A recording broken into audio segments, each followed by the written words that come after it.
હરિયાણા વિધાનસભાના ચૂંટણી પ્રચાર દરમિયાન પંચકુલામાં એક મોટી ઘટના ઘટી હતી, જેમાં રાયપુરાની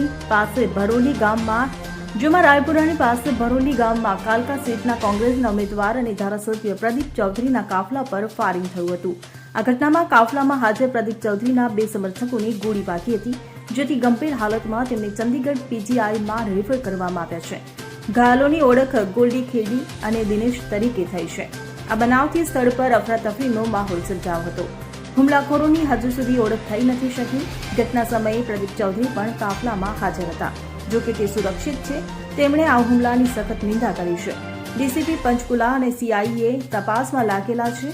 પોલીસે આ મામલે ગુનો નોંધીને તપાસ શરૂ કરી છે, જે અંતર્ગત પોલીસ ઘટનાસ્થળે હાજર લોકોની પૂછપરછ કરી રહી છે.